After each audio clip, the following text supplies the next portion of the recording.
The quiet town of Fayetteville, nestled in the heart of North Carolina, wasn't the kind of place people locked their doors. It was the kind of town where the local diner knew your coffee order and where the most scandalous event was usually a high school rivalry. But in the summer of 2019, Fayetteville became the center of a chilling true crime case, a betrayal that ended in bloodshed, secrets that ran deep, and a murder no one saw coming. Ryan and Melissa Carter were high school sweethearts. He was a tall, soft-spoken auto mechanic with calloused hands and a kind heart. She was the charming daughter of a local florist, known for her radiant smile and seemingly unwavering love for her husband. Together, they built a life many envied, a modest 3-bedroom home, 2 golden retrievers, and a shared dream of starting a family. By all appearances, the Carters were the picture of small-town perfection. But beneath the surface, something darker was simmering. By late 2018, after 8 years of marriage, things began to shift. Melissa, now 31, seemed restless. She had taken a job at a local real estate office, where she quickly rose in popularity due to her magnetic personality. Ryan, often exhausted from long days at the garage, didn't notice the subtle changes at first, the late nights, the sudden interest in her appearance, the hushed phone calls. But others noticed. And soon, whispers made their way to Ryan. His name was Jeremy Foster. A divorced father of 1, Jeremy had a reputation charming, flirtatious, and notoriously known for crossing boundaries. He and Melissa had met during a home showing. The chemistry was instant, the affair inevitable. They kept it quiet for months. Secret meetups at a rented apartment. Burned messages. Private social media accounts.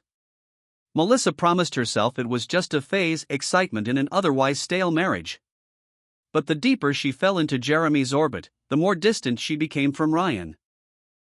One night in March 2019, Ryan came home to an empty house. Melissa claimed she was working late, but something about her voice was off. The next morning, he found a hotel receipt in her purse. That was the beginning of the end. Ryan didn't explode. He didn't scream. Instead, he quietly gathered evidence, text messages, credit card statements, even photos. A man broken, but determined to confront the truth head-on. In April, he sat her down. "I know about Jeremy," he said calmly. Melissa, stunned, tried to deny it. But as Ryan laid out the proof, her silence betrayed her. "I'm sorry," she whispered. "It just happened." They agreed to separate, at least for a while. Melissa moved out. Ryan, meanwhile, confided in close friends that he still loved her and hoped they could fix things. But while he held on to hope, Melissa had already made her choice. Unknown to Ryan, Jeremy Foster was growing possessive. He pressured Melissa to file for divorce. He wanted Ryan out of the picture, not just legally, but permanently. By May, the plan was set. Jeremy convinced Melissa that Ryan was dangerous, unstable, and that if she ever wanted freedom, he needed to be handled. Late one night, they met at that same rented apartment, poring over details. Jeremy would do it. Melissa wouldn't be involved directly, plausible deniability. It would look like a robbery gone wrong. Ryan had started attending therapy. He was making progress, slowly picking up the pieces. He had no idea death was coming for him. On the night of June 12, Jeremy broke into Ryan's home wearing gloves and a ski mask. Ryan, asleep on the couch with the TV still on, didn't hear him. The autopsy later revealed he was struck from behind twice with a metal wrench. He died instantly. Jeremy staged the scene to look like a burglary, drawers opened, some electronics missing. Then he vanished into the night.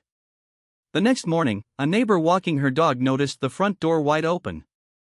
Police arrived shortly after. The house was in disarray, but something didn't feel right.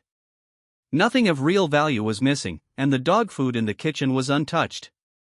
Ryan's phone was still charging in the living room. Detectives quickly ruled out a random break-in.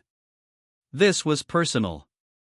As they dug deeper, they learned about the separation. The affair. Jeremy Foster. A subpoena of Melissa's phone records revealed dozens of calls between her and Jeremy in the days leading up to the murder.